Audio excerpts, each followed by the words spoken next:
Hi and welcome to my tutorial on casting on. I'm going to start this tutorial by going through a few basic items which you'll need when knitting and telling you about the differences in the types of needles. So we're going to start with circular needles.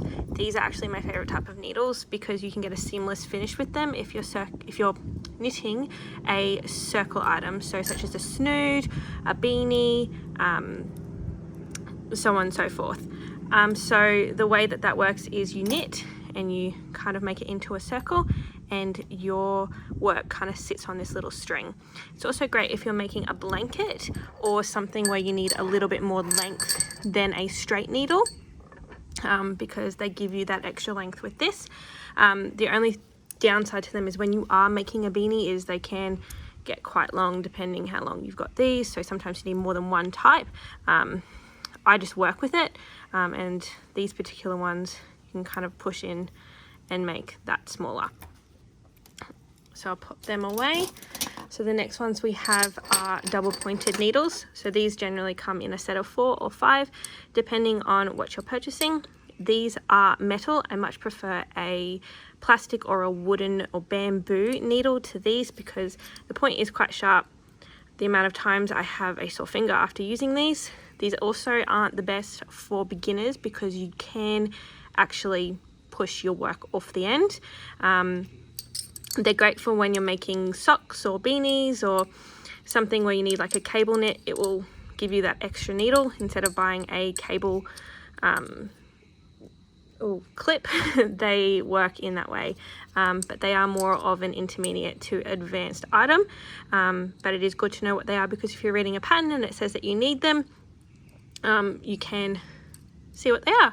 I tend, even if I'm reading a pattern and it tells me to use double pointed, I still tend to go towards the circular needle, which as you can see from this, I have a lot in here. Kind of just saving me money buying them because it's just easier. The ones that we're going to be using today are the most basic types of needles. So these are your straight knitting needles. These are great when you're making, say, a square for a blanket. If you're making a beanie and you need to make it flat, these are also perfect when you're making a scarf because it's just easy. It keeps your row nice and flat. So much easier to do. You don't get much pulling or anything on it. And obviously they have this on the end so they don't slide. So we're going to be working with 9mm today. You'll see that on each needle there's a different size. So I work from the English sizing. So we work by the millimeters. I find in a lot of patterns they say use size 13, but then they'll also put in there what millimeter that is. So the millimeter that you need is dependent on what type of yarn or work that you're doing, how big you want your stitch. So for beginners, I do recommend using quite a bigger size. 9mm, 10mm and up are generally the best because you get a quicker finish, and it's a lot easier to see what you're doing. When you get a little bit more advanced, going to those smaller ones, you get a little bit faster and it's a little bit easier to use. I used to hate doing small things like using smaller yarn because it took me forever, but now I love it because I'm a lot faster. So with your yarn, you're going to need a full ball, however many you need for a project. I generally suggest about 2 or 3 for a scarf, depending on the type of weight and how big you want the project. So I use Lion brand yarn, Woolies Thick and Quick. This is one of my favorite brands, and this type of yarn is really nice and soft, and it's really easy to work with. You don't really get much splitting in it. So you want to make sure that you're using like I said, you want to make sure you're using the correct needle for the yarn. So to tell this is if you flick it over, it will actually tell you on the packaging what needle. So this is the knitting, this is the crocheting. So sometimes it will be different. This one is telling us to use a 9mm, which is what we're using, but you can also go up or down depending how big you want your stitch to be. I've done these in a 10mm and up. I think I've gone as far as a 12mm up, and I've gone as far down as a 6mm. I prefer the 9 with them because it does create that perfect kind of stitch, especially with my tension. The stitch that you create will also be dependent on the type of tension that you do. So they're the basics that you need. As you do get into more, you will need a few different things like a darting needle to weave in your ends. You can also do a stitch holder, which helps you to find out where the middle is. If you're making a circular knitting pattern, to find out where the row starts and where it ends. So I strongly recommend grabbing the end from the middle. I've already done it because I've actually undone an existing project where I did this yarn.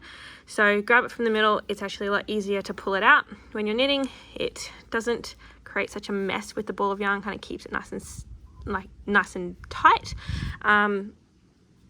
Unlike if you did this, you'd have to keep on going like this, and it just gets quite annoying.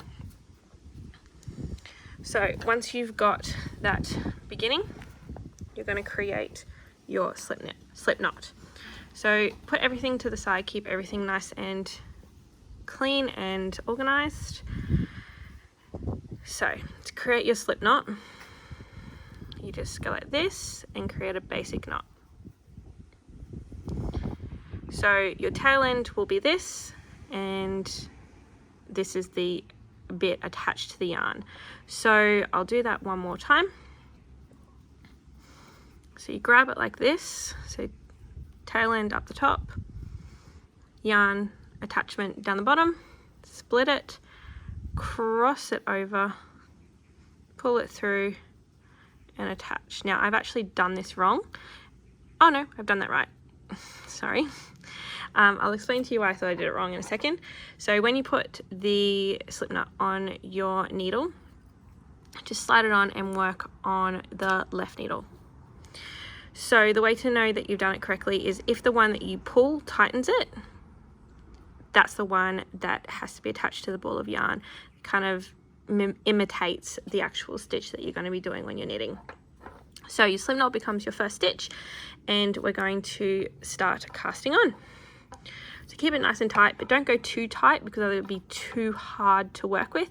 Too loose will get too messy, too tight will be quite hard for you to put your needles through. So we're going to put the needle in between the stitch and the needle, working from underneath. You're going to go behind with the yarn attached to the ball. You're going to go around the needle, pull it through, and then just pop over there and tighten it. So you see how when we did the slip knot and when we did this, it kind of mimicked it where you pull it through. So I'll do that one more time.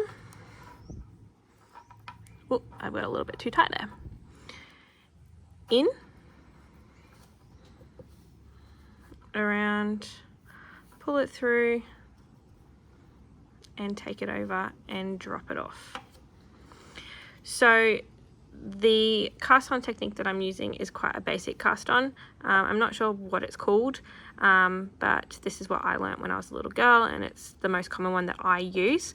There are different types of casting on which you can find in books, tutorials, etc. The ones that I generally use is this one, a cable cast on, or a long tail cast on. They are still quite easy. This one's just the most simplest, and it imitates doing an actual stitch, as opposed to using your fingers, and can get a little bit tricky. The pattern that you follow tends to tell you what cast on technique is the best, and if you are stuck and you see that the cast on technique is something that you haven't done before, you can always revert back to what you know. Otherwise, you can see different tutorials on YouTube. So I'm going to go through and I'm going to create a few more just so that you can see. I've got it too tight there, so it's quite hard. Around, pull it through, and over. You want to be really careful that when you put this through, you're not going to be going through that back hole. Sorry, you're not going to be going through that back bit of yarn. You want to make sure that you actually hit that hole there. And when you pull it through here, you want to make sure that you grab it on either side and that you don't split it. If you do, just pull away and tighten up. Another thing is, a lot of tutorials tell you how to hold your needles. I completely ignore this because I find that I hold my needles different depending on what I'm knitting, how many stitches I have, and the type of technique that I'm doing. If you want to know how I do it, I tend to hold by like a pencil and just grip this one like a 2-year-old holding a pencil. It's a little bit harder to do when I'm on camera. I promise I'm normally a lot faster. So round.